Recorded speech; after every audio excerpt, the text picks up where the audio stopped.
No solamente íbamos estando en la escuela de aprendices y después en la fábrica, ahí íbamos a la Puerta del Pueblo, que era, después fue estando yo de concejal, después conseguimos la cesión por la Junta de Andalucía de la calle Alarbe, la Casa de la Juventud primera que tuvo Córdoba fue esa, cedida por la Junta de Andalucía, pues ahí íbamos.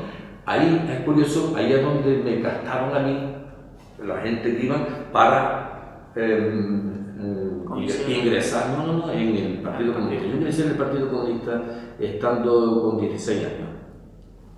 Estaba clandestino, de la suerte, que no estaba en casa. En comisaría sí, ya tuvimos una detención donde hicieron 120, pero no he tenido relación, aunque he tenido una responsabilidad importante dentro de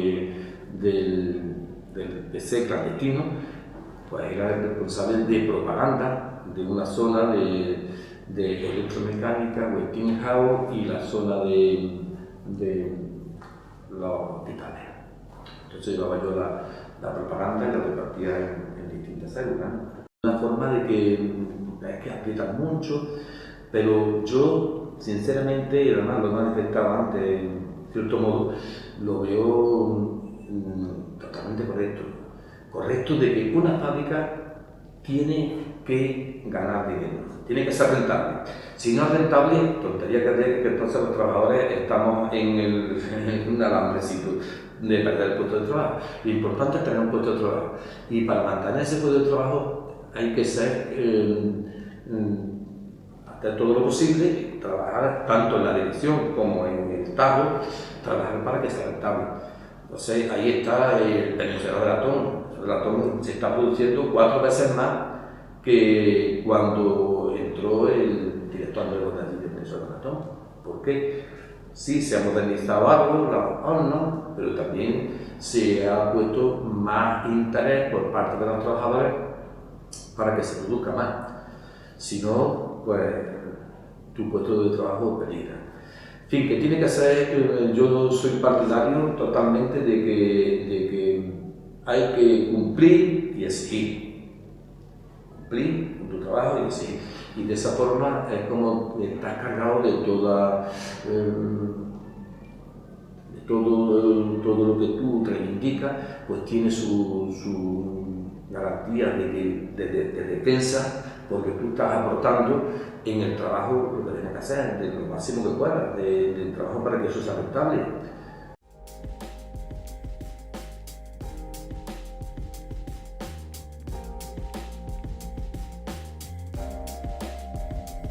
Hubo una época en la que incluso le dieron un Busca, que es una tecnología que ha aparecido y desaparecido rápido, sí, para poder llamarlo si hacía falta, ¿no? Y luego también, evidentemente, el control que supone estar en una propiedad que no es tuya, sino de la fábrica y que la puedes perder a la vez que el empleo si sacas mucho los pies del plato, ¿no? Entonces, evidentemente, la fábrica creó unas condiciones de vida muy buenas para las personas que estaban en los barrios, pero aquello no era, vamos a decir, gratuito, ¿no? Eso tenía un interés claro para la fábrica, para los intereses del capital.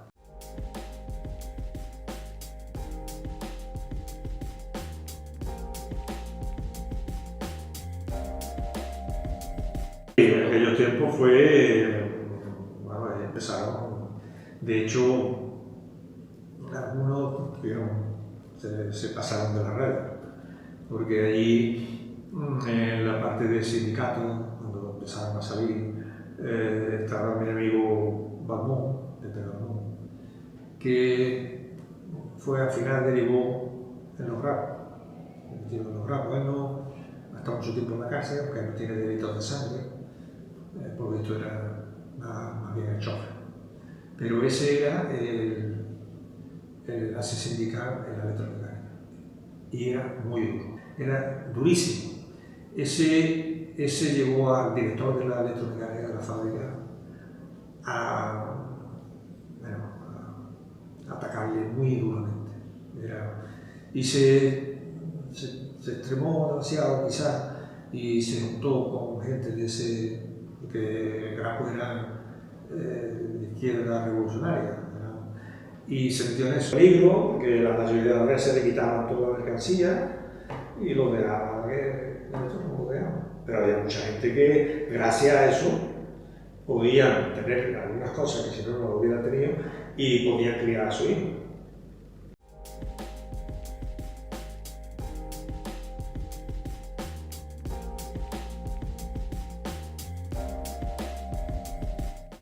Antes había un jurado de empresa que era el sindicato vertical. El sindicato vertical se configuraba, bueno, ¿cómo se configuraba? Era la manipulación del régimen a los trabajadores. Lo que ocurre es que, bueno, se practicó el entrismo, es decir, que organizaciones sindicales entraron en el sindicato vertical y lo controlaron totalmente. Es decir, tú puedes hablar, por ejemplo, de que en las elecciones sindicales del año 75, en la CNMESA había que elegir un comité de empresa que estaba integrado en el sindicato vertical y el jurado de empresa que se llamaba entonces lo componían 12 miembros, pues los 12, sin excluir ninguno, fueron de comisión obrera. Es decir, que los comités fue ya en la democracia. Cuando ya se legalizaron los sindicatos, se promulgó una ley sindical y se crearon los comités de empresa. Los comités de empresa se hicieron con una diversas intenciones. Se hicieron para tratar de mermar, por ejemplo, todo esto que hablaba antes, la capacidad de decisión de la asamblea. Tenía un molde ya demasiado estrecho, pero bueno, eso fue la realidad sindical que hubo en aquel momento, ¿no? Lo que pasa es que en los comités de empresa pues, pasó lo mismo que pasaba en los jurados de empresa del vertical, que las organizaciones sindicales, tanto en CNMESA como en la electromecánica, digamos que hasta ya bien entrada la democracia no había una sindical, la Comisión Obrera. Después empezó a surgir, digamos, más o menos tímidamente UGT y algo CNT.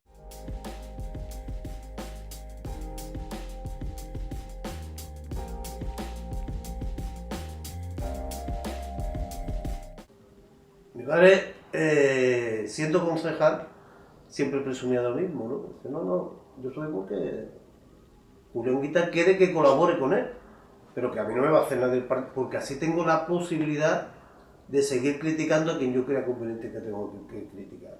Y escribir el artículo a favor o en contra. De hecho, durante su tiempo en el ayuntamiento de concejal, alguna vez tuvo algún enfrentamiento verbal, me supongo que sería, ¿no?, con el responsable de turno por aquello de que decía, coño, Leonardo, que no respeta ni a los tuyos. No respeta, el que lo hace mal lo hace y el que lo hace bien lo hace.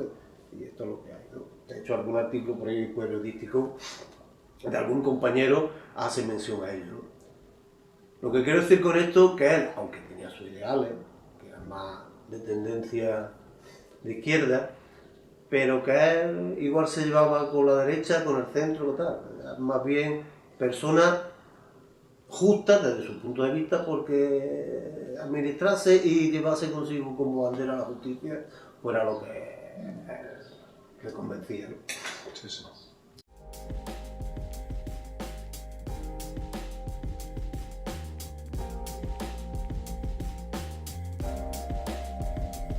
Ya todo averiguado. Yo no sé explicarlo, porque yo creo que eso no hubiera valido de nada. Eso estaba ya todo... También hubo una manifestación para que no, para que no se cerrara el economato. ¿Y qué? El economato se cerró.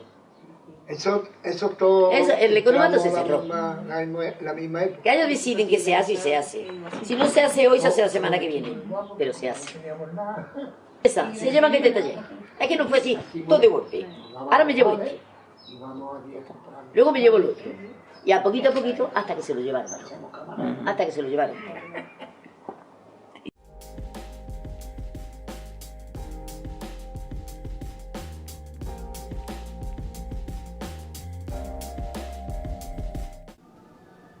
Y nos reunieron y nos dieron la noticia de que la fábrica se cerraba, que no había más historia.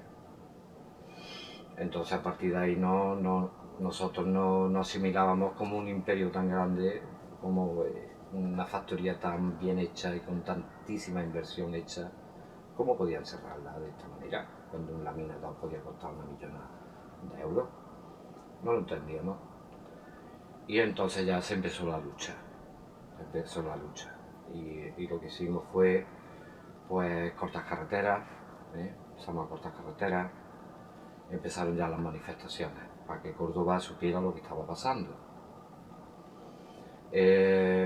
Hicimos lo que antiguamente se hicieron trabajadores de Sesen o de Ibercobre, que fue coger la iglesia clásica de la electromecánica, y allí lo que hicimos fue un encierro.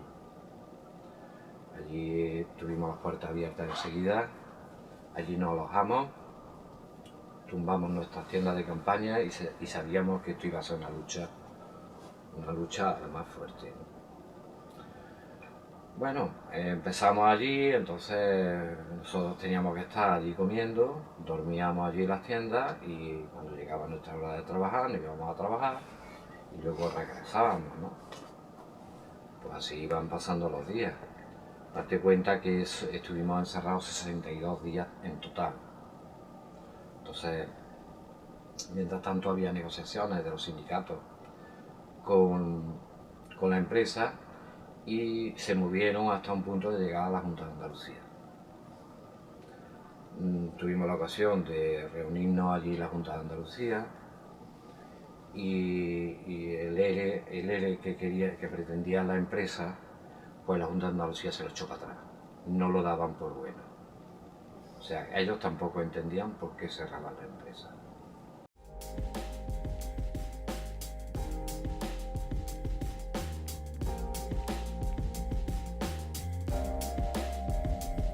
Pero mi padre, conjuntamente con otro, que era, seguramente lo habéis nombrado, los Casados, Francisco Casado y Samuel Casado.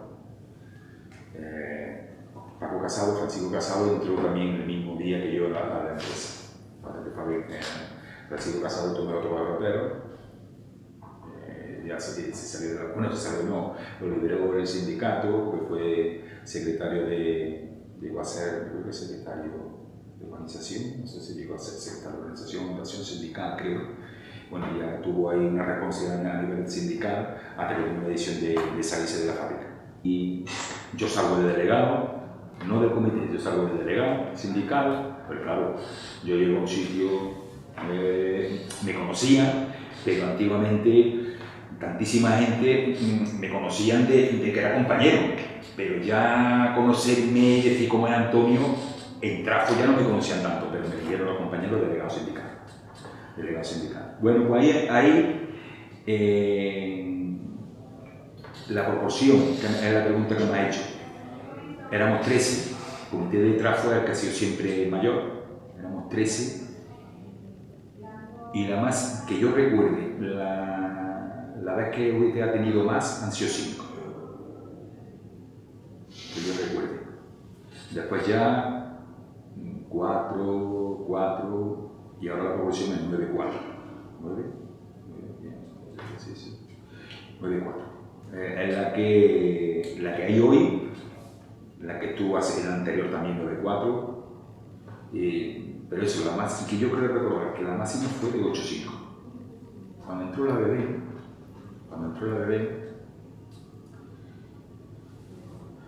con el tema de los acuerdos, que hubo el preacuerdo famoso, que hubo, bueno, esto se discutió en Madrid. Y bueno, yo recuerdo que hubo gente que ese acuerdo, bueno, no se defendió porque se tuvo que defender, porque, bueno, como se dice en el argot sindical algunas veces, lo menos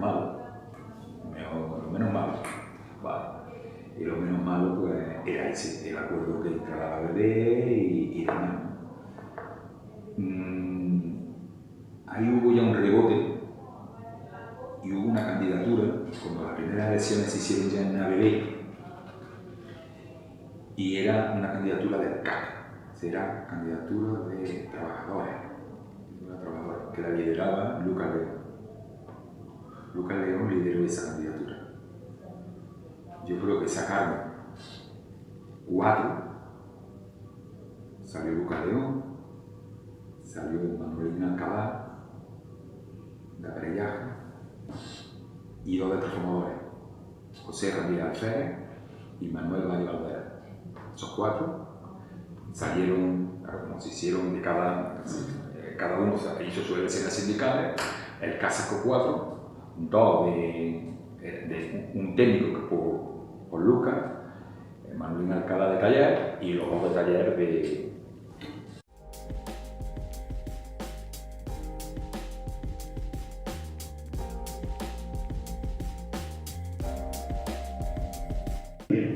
Total, yo estuve opuesto a esa división.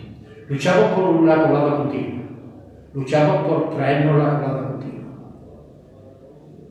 Y a los 4 o 5 años me cuentan la historia los artistas de que había que votar para que la colada continua se separara.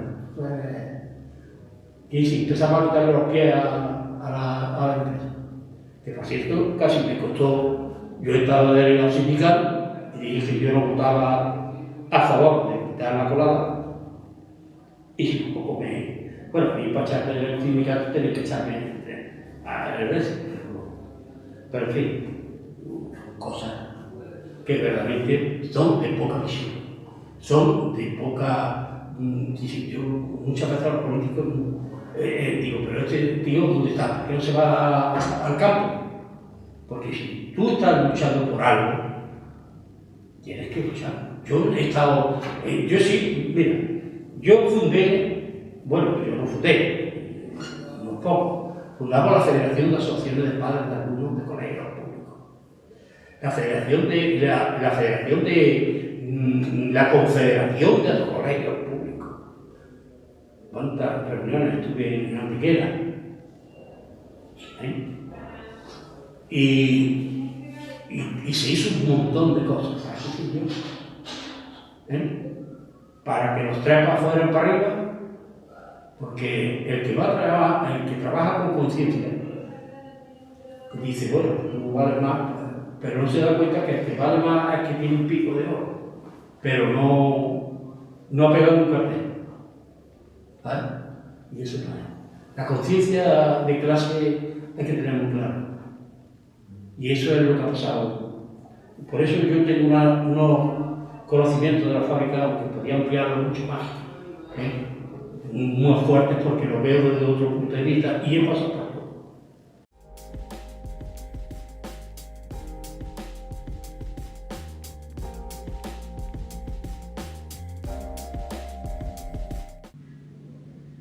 Y también estuve en la oficina de costos con el padre de un gran amigo y un gran trabajador de la fábrica, que fue Julio González Esteve, totalmente dedicado a su vida profesional a la fábrica. Así que conocía todo el entramado de los talleres, ¿no? Y allí aprendí mucho de la fábrica, porque no se olvide que los talleres auxiliares lo que hacían era, había un problema de averías, iban enseguida a resolverlo, ¿no? Pero unas épocas malas. Recuerdo que una vez hubo un incendio en el bosque de eucaliptos y empezaba a formarse el ambiente sindical, ¿no? Estoy hablando de los años ya 50 y muchos, ¿no? Y claro, había que ir entonces no había esos bomberos y esas cosas, ¿no? Y la gente que estaba en la oficina de servicios generales, decíamos, se negó a ir. No, nosotros no tenemos por qué ir a apagar fuegos. Yo sí fui. Pero no fui no por nada, yo no fui ni...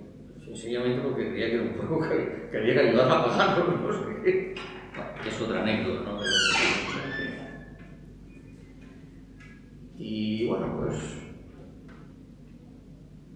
hasta ahí es la historia mía antes de meterme de verdad en la auténtica historia en la que yo participé de las mecánicas.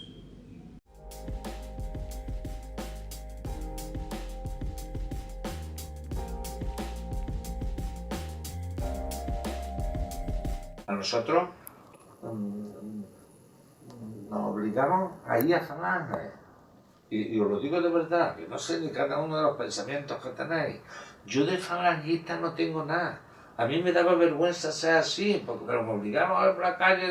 Yo veía a unos hombres a mí que no, verás que no. He sido libre, que no me meten de izquierda. Pero, claro, cualquiera que vea ahí la cantidad de documentación que tengo de Falange, si yo hubiese llegado a cualquier sitio, escucha, profesor, el falangista, por eso muchas veces estamos equivocados de muchas cosas, porque Adolfo Suárez estuvo con él. No, es que la generación nuestra, a mí me obligaban a ir a Falange. Y no es desviarme de un lado para otro, es que cuando inauguraron la universidad laboral, que la inauguraron el año que entré yo, el año 56, llamaron de Falange, oye, que vengan todos los aprendices para acá, para Rinconcito. No, a Rinconcito. Nos visten de falangistas, nos montan en un autocar y nos llevan a la universidad laboral. Nos tienen 4 horas allí. A que un ministro, creo que era Girón, nos dio una charla allí. Después ni se presenta y da la charla por no sé qué. Bueno, cuando terminó el acto, allí no había ni un autocar. Nos tuvimos que venir andando. ¿Qué quiere decir con eso? Que ya sobraban los aprendices vestidos de falangistas, porque el acto tal cosa. Eso es lo que a mí en la vida me ha indignado, por eso nunca estoy afiliado ni a un sindicato ni a ningún partido, he querido ser yo por libre. Y si eso lo hace uno, lo hace uno como lo hace el otro. Pero pues imaginaros cómo nos manipularan. Nos manipulaban, claro. Nosotros enseñó la cosa y de Falange, carne de Falange, de falangista, yo de falangista no tenía nada. Porque es verdad, pero ellos te manipulaban.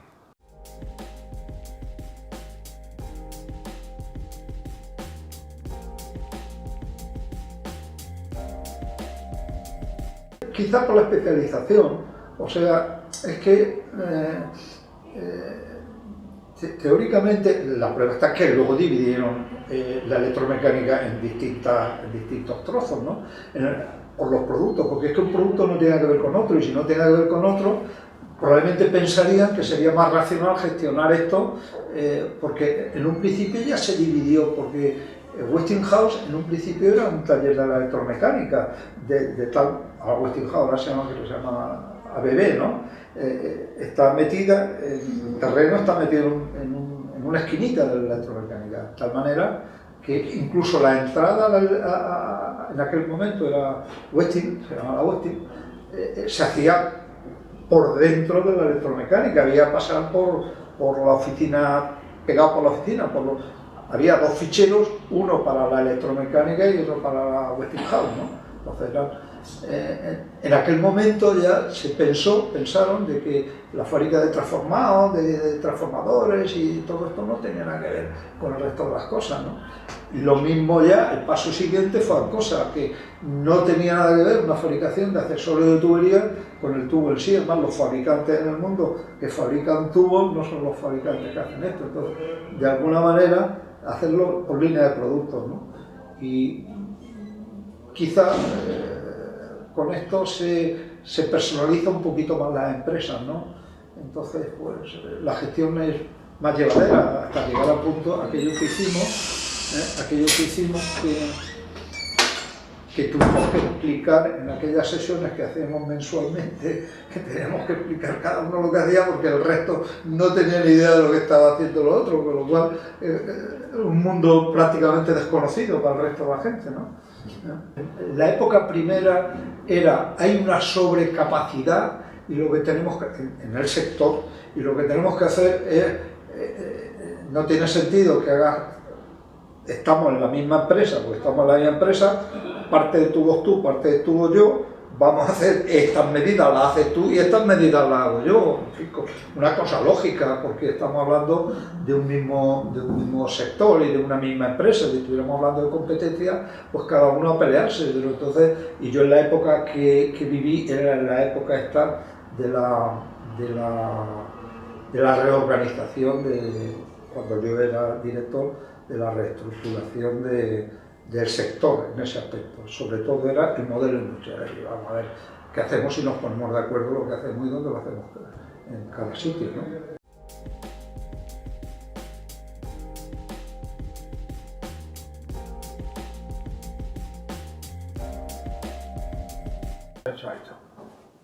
Lo lanzó, ellos salieron por su silla, y nosotros con nuestro monito allí, y entonces nos dio eso. Bueno, luego ya pasando los años, viendo que no tenían en consideración, porque yo lo único que había estado harto de hacer trabajos de precisión, cambiaron de jefe de taller, y entonces me daba bastante inferior a lo que yo estaba acostumbrado. Sí. Y yo lo únicamente pedía, fue antes de llegar a Ciudad de Primera, yo lo únicamente quería seguir haciendo esa clase de trabajo, ¿no? Y entonces me llevó con el ingeniero y dije, el niño este quiere que le demos mejor trabajo, que yo no pedía ni ascenso, ni pedía dinero, únicamente lo que quería era trabajo de más calidad. Es para decir, con referente antes, cómo el trato que cualquiera supone que hubiera sido el cese, eso era gloria. Que un aprendiz suyo se hubiera quedado campeón de España, eso era, pero aquí no. Total, que ya pasando el tiempo se veía que aquello, total, que salieron unas oposiciones para el PPO, me presenté y me llamaron, eran 2 meses. Total, que vine, estábamos en vacaciones en el mes de agosto, vine a un tal Herrera, estaba más o menos, estaba el segundo de jefe de personal, y le dije que quería la excedencia que quería 2 meses, 6 meses, y me dijo que no. Y entonces le digo, bueno, entonces opción no hay ninguna, ¿no? Dice, no. Yo con 25 años, no tenía cargo nadie, estaba viviendo en casa de mis padres, bueno, pues venga, lo que sea. Y cogí y le firmé la cuenta y me fui. Y cuando iba por el fichero salió corriendo, y llamándome que te llamas jefe personal. Digo, ¿no? ¿Qué quieres? Ya firmó la cuenta. Y el Moreno, ya lo sabe, dice, Enrique parece que la ha firmado muy rápido la cuenta. Digo, me habéis dado opción, no habéis dado opción. Yo con 25 años me voy a cortar, no voy a buscarme mi vida por ahí, ya que aquí no veo yo la cosa. No te haga falta. Y por ahí estará seguramente la excedencia, me dieron la excedencia, porque es que entonces dice, bueno, ¿y por qué te vas? Me voy por esto. Entonces saqué la convocatoria, y estamos hablando del año 65, el PPO cobraba 10.000 y pico pesetas al mes. Cuando yo me oficié de primera cobraba 3.000 a la fábrica. Lo que parece a mí que merecía la pena, ¿no? Yo creo que merecía la pena. Ya, pues yo desde Enrique, hombre, esto está muy bien, que fui nuestro. Total, me fui, estuve haciendo los 2 cursillos en Castellana 42, salí de monitor del PPO y después ya no la vuelta a España, sino a en Cádiz, cuando el follón de la línea, cuando cerraron la verja al personaje de allí, después me vine para Córdoba, he estado yo siempre en talleres, en Hinojosa del Duque, en la Rambla, en los López Garrido, en Belalcázar, que ahora se ha muerto el mayor, y después pues conseguí ya venirme a Córdoba. He estado en la fábrica, en Cenemesa, dando un curso a los que habían sido oficiales míos. Yo volví a Cenemesa después al cabo de los años, pero ya estaba en, no sé si era INEM o seguía siendo PPO. Entonces a darle a muchos alumnos míos, a darle yo un curso allí en Aparellaje. Y después me fui ya me metí aquí en Córdoba, y fue cuando hicieron el pasarnos el trasvase de la Junta de Andalucía, del INEM a la Junta de Andalucía.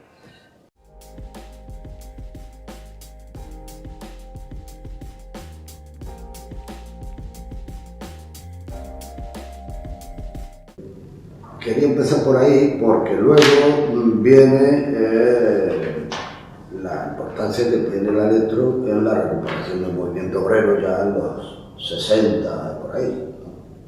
De hecho, yo he hablado de la detención de una redada cuando yo entré de la escuela de aprendices a la fábrica. Pues, estaba casi reciente, ¿no?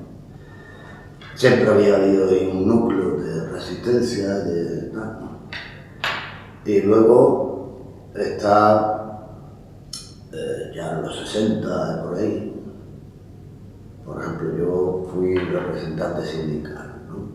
Un momento en que el PC llamó a, ¿cómo decía?, a copar el sindicato vertical vía elecciones. En el 66 creo que fueron las elecciones sindicales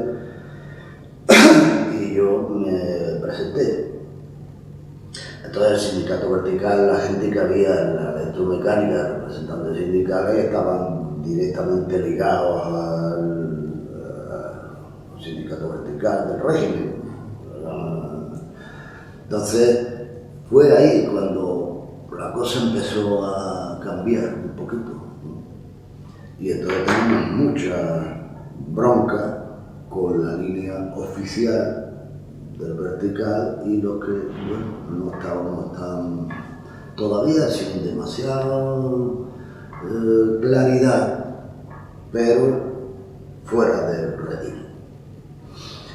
Había una cosa importante y es que, bueno, ahí en la fábrica había un movimiento de entrada y salida de materiales, ahí llegaban camiones de Bilbao, camiones de Barcelona, de Madrid, de todas partes, ¿no? Y ahí nosotros teníamos contacto con los asturianos, con esto, con lo otro, ¿no? A través de toda esa vía de, no todos los choferes, pero había algunos que venían y nos contaban. Es que la minera en Asturias está pasando esto, ¿no? Quiere decir que esas experiencias se transmitieron.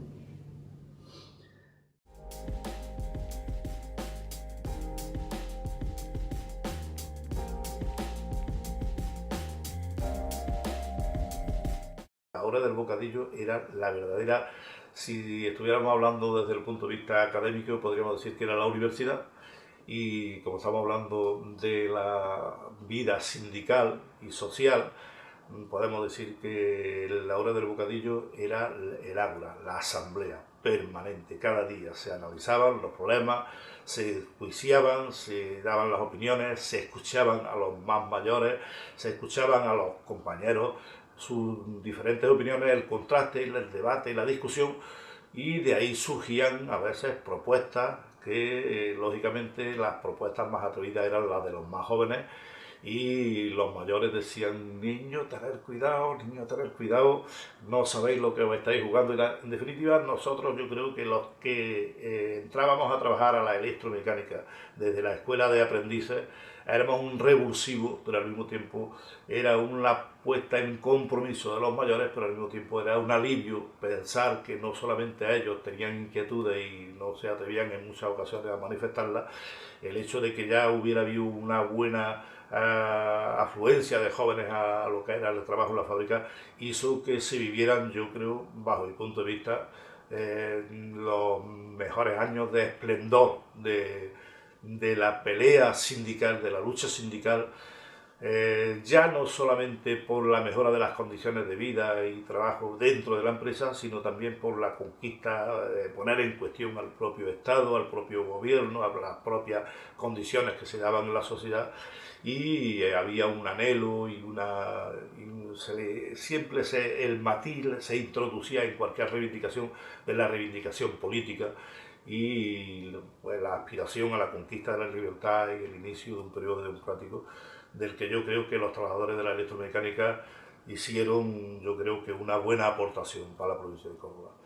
Decir que también en ese ágora que yo decía antes, de la que era la hora del bocadillo, pues tuve la oportunidad de conocer a grandes líderes que después han desaparecido de la escena política y sindical, o desaparecieron incluso porque murieron, pero que son inolvidables y que dejaron una huella tremenda en muchos jóvenes, como podríamos decir Miguel Ramírez, Manolo Centella, Rafael Rojas, Miguel Galiano, Antonio Martínez Mirla, Rafael Arriza, podríamos decir que eran dirigentes que se sentían respaldados por la presencia de muchos jóvenes.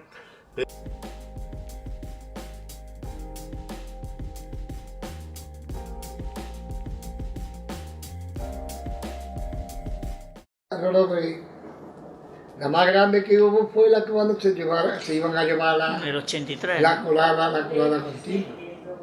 Pero siempre ha habido país. Ahí está. A esa huelga que hicimos ayer los Padres de Gracia, pero siempre teníamos que estar como el mono, siempre. Porque se metía en la huelga, se metía gente a meter la pata ya. Y me decía mi hermano, a ver si lo estoy viendo. Una de las veces se metió, era como si fuera secreta, iba vestido a pensar. Y un vecino de ahí, íbamos siempre juntos a las huelgas, a todos lados, el Homo.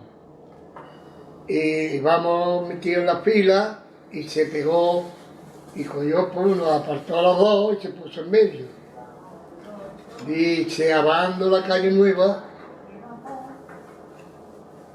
donde estaba la campana antes, estaba aquí, antes abandonó, dice, tened cuidado que hay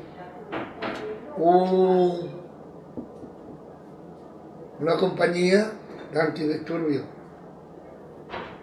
que van a tirar, vigilarse uno a otro, que van metidos unos cuantos que van a tirar y van a romper cristales para liar el pollón.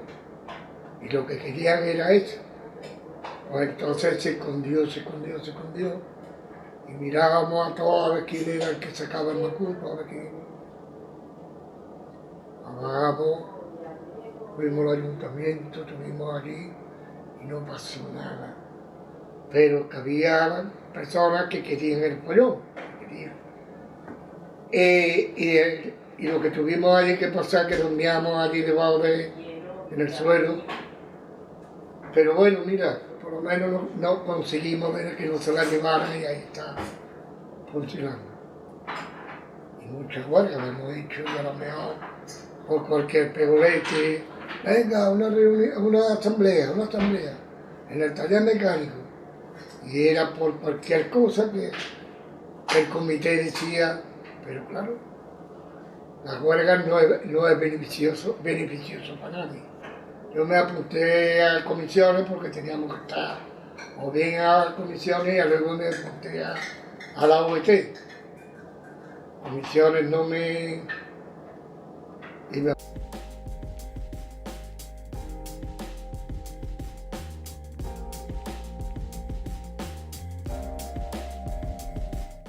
Hola, mira tú, la fábrica de la vía para allá, estaba la fábrica, por supuesto. Ahora, ¿quién explotaba? Pues no, yo pienso que la gente de allí lo explotaba. La sociedad anónima que averigua quién son, que son los que marcaban los contratos, los que decían lo que había que subir, lo que decían todo. Una sociedad anónima averigua quién explota a quién. ¿Vamos? Y después los que estaban en el barrio podemos decir que eran, pues, las víctimas del capitalismo, ¿no? Los que estaban a merced de la empresa, con eso que habéis comentado, de las casas que los echaban, o sea, eran personas, no tenían derecho.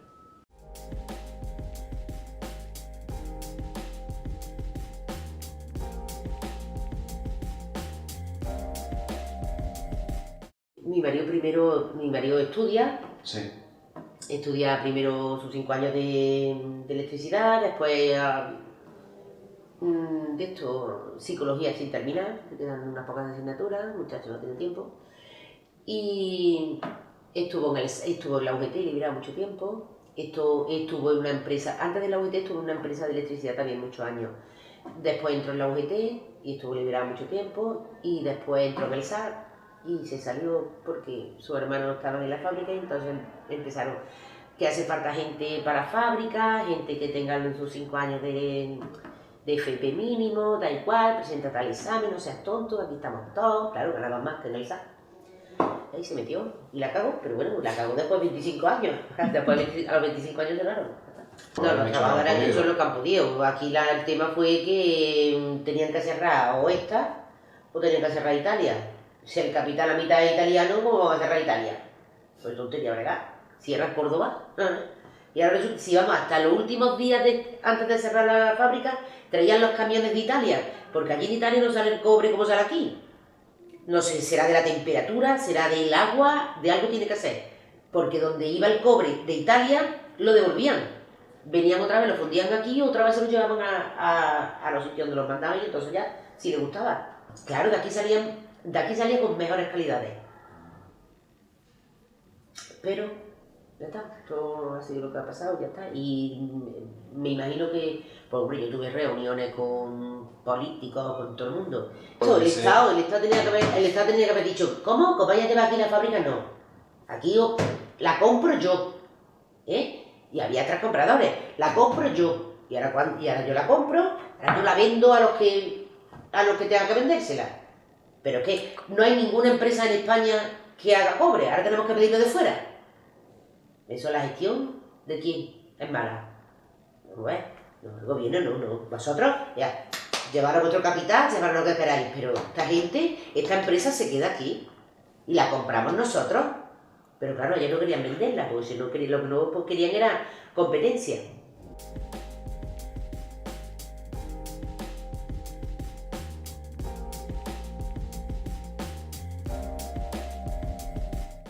Muchos, bastante se fueron. Unos volvieron y otros no volvieron. Unos se los cargaron y otros, pues estuvo, me parece que fueron 2 o 3 años por ahí. Pues entraban a la fábrica y todo lo que le daban, habían vestido ahí, que era el que le faltaba lo que yo veía, que era lo que más odio le tenía por cosas personales o por lo que fuera. Y decía ese, y le montaban el camión. Y se lo llevaban y claro, yo, como estaban jóvenes, se lo abrieron y saltaron mucho.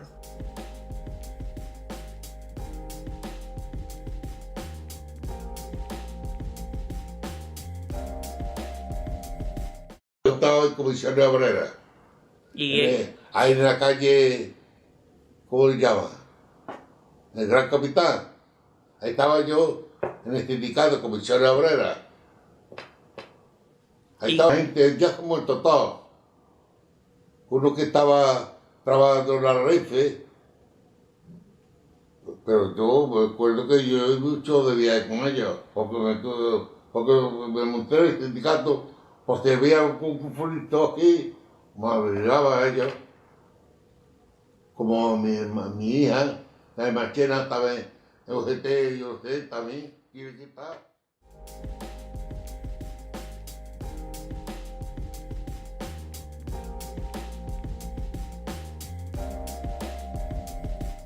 Participé primero en los juzgados de empresa, que eran de los sindicatos verticales, y en la creación clandestina de las comisiones obreras de la electromecánica. Las primeras protestas sindicales en el sindicato vertical, y empezaron las conquistas de los trabajadores. Yo, sobre todo en esto de la conquista, hay cosas importantes a reseñar, ¿no? Por la historia de nuestra fábrica. Hablando un poco del pasado y hablando con la gente que allí todavía desarrollaba su labor, por ejemplo, una de las cosas que más nos chocó fue que en la sala en electrolisis, pues los trabajadores, bueno, por el efecto de los vapores del ácido sulfúrico, pues afectaba la respiración del aparato digestivo. Entonces nos costaba a algunos de los que quedaron, porque allí la represión fue durísima en la guerra, cuando el triunfo del golpe militar, que le entregaban a cada trabajador a la hora del bocadillo un vaso de leche para contrarrestar el efecto de estos ácidos, ¿no? Evidentemente fue triunfar el golpe y allí se acabó la leche y se acabó todo, y no interesaba la salud de los trabajadores, ¿no? Una cosa importante también fue la cuestión de la barriada. La barriada en tiempo de un director muy importante que creo que tenía un gran sentido social, que fue Santiago Barrio Puente, pues fue el que empezó a privatizar la barriada a unos precios asequibles y pasaron a propiedad de los trabajadores, ¿no? Estas casas de la barriada se daban, por supuesto, a dedo, pero también tenía, al menos en su concepto, la importancia de que, claro, por ejemplo, los hornos y tal, en un momento determinado había que asistir, ¿no? Había una regulación en cómo venían las coladas y, por supuesto, a las 3 de la mañana, a las 4 de la mañana llamaban a los trabajadores para que se incorporaran al trabajo, ¿no? Cosa importante, bueno, pues el papel de la iglesia. El ir a la iglesia y hasta incluso parar los domingos para poder asistir a misa, ¿no? Aquello era tremendo, ¿no? Estaban los clásicos de la fábrica, Balmón, Pozuelo, Antonio Ordóñez, el Caracola, sindicalista, eso por parte de comisiones, por parte de UGT también estaba Bermejo, en fin, una serie de gente que estuvimos allí en la fábrica trabajando hasta que aquello se dividió por especialidades y entonces ya, bueno, ya fue distinto, ¿no? Se desarrolló la esta, ¿no? Hay que decir que desgraciadamente si hay que buscar las culpas pienso yo, de por qué la electromecánica, que a pesar de todo todavía sigue siendo la empresa más importante de Córdoba, el sector del cobre podría haber sido mucho mayor, fue por la falta de visión de la misma burguesía cordobesa, que no sabía la importancia que tenía el sector del cobre para la ciudad de Córdoba, ¿no? Sí, bueno, claro, aquello fue la cuestión de la fábrica, que en un momento determinado la colada continua pues no se iba a instalar en Córdoba.